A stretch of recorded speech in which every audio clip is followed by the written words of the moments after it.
It was 45 years ago. It's really 5 minutes to me. I can hear the sounds.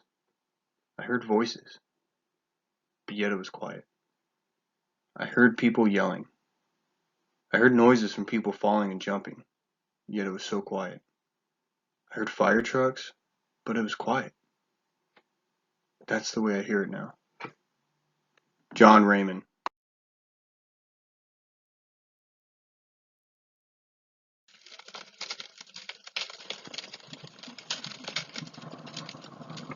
On December 1st, 1958, a building on 1909 North Avers Avenue in the Humboldt Park area on the west side of Chicago, a fire took the lives of 3 nuns and 92 children. It broke out in a cardboard trash can in the basement of Our Lady of Angels School. Dark American history would be made for the next 2 hours after this.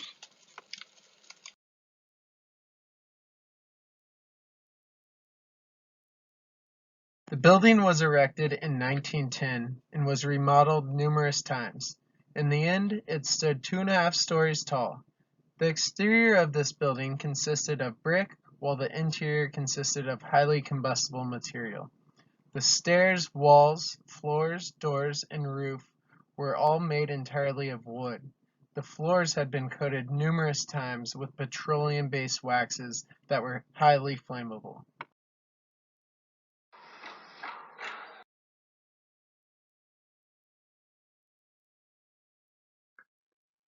Each floor was around 12 feet in height, with the second floor windows towering 25 feet from ground level. The safety features for this building was decimal, with only one fire escape, no sprinklers, no automatic fire alarms, smoke detectors, and no alarms connected to the fire department. There was also no fire-resistant stairwells and no fire-safe doors from the stairwell to the second floor. In total, the school had 7 fire extinguishers, but only located in the north wing and was about 7 feet above the ground, virtually out of reach of all adults and children.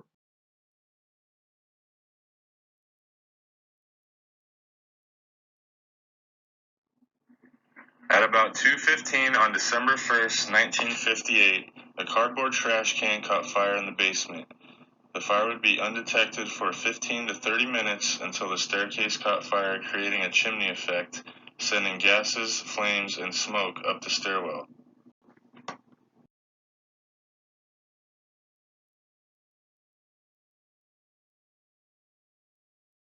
A student finally noticed the smoke rising into the hallway and called for help and set off the fire alarm through the whole school. At this time, students and faculty from the first floor started to evacuate the building, and everyone from the first floor made it out safely.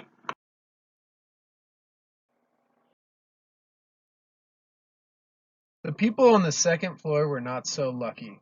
Some of the classrooms that were closest to the fire escape were able to make it out safely, while the classrooms that were further from the fire escape became blocked in by the fire reaching the staircase.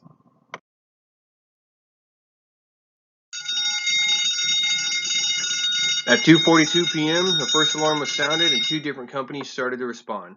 Engine Company 85 and Truck Company 35. The first departments on scene met a gruesome picture. Kids were starting to jump out of the windows from the second story.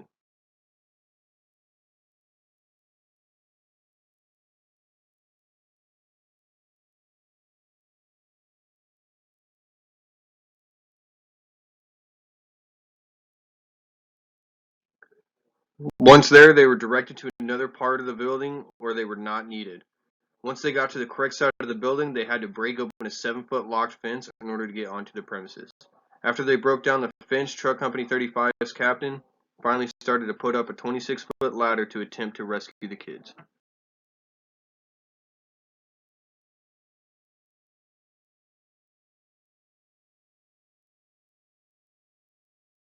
The firefighters started to just grab kids and drop them below to awaiting firefighters ready to catch the kids. More boys were saved than girls because they were wearing belts and it was easier to grab onto the belts.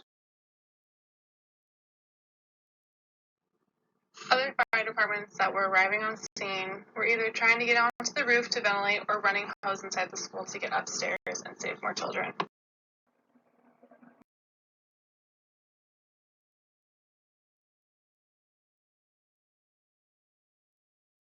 Once the fire was out, firefighters started to do search and rescue.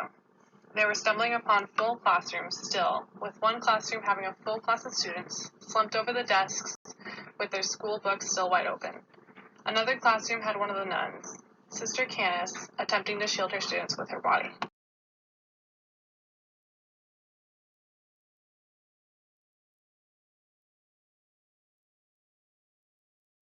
At the end of the 2-hour firefight, a total of 92 children and 3 nuns were killed either because of flashover, smoke inhalation, or jumping to their deaths.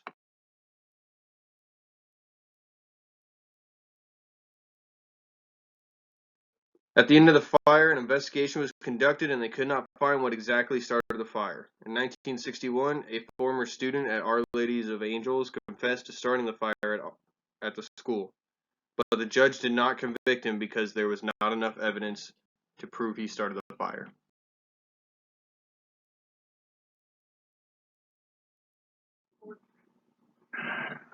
Many of the national fire codes governing schools were drastically overhauled. NFPA rewrote its provisions for schools, revisiting the exit standards and also requiring schools be outfitted with sprinklers.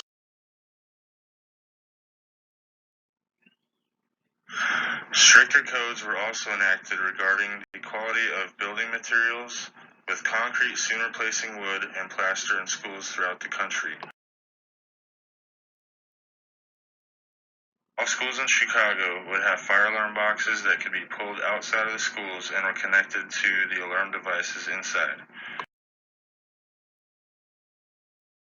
Other safety improvements included fire doors, use of non-flammable materials, and getting rid of transoms over doors. Many Chicago schools were required to install sprinklers. While improvements were being made, firefighters were assigned to patrol public and parochial schools during class hours.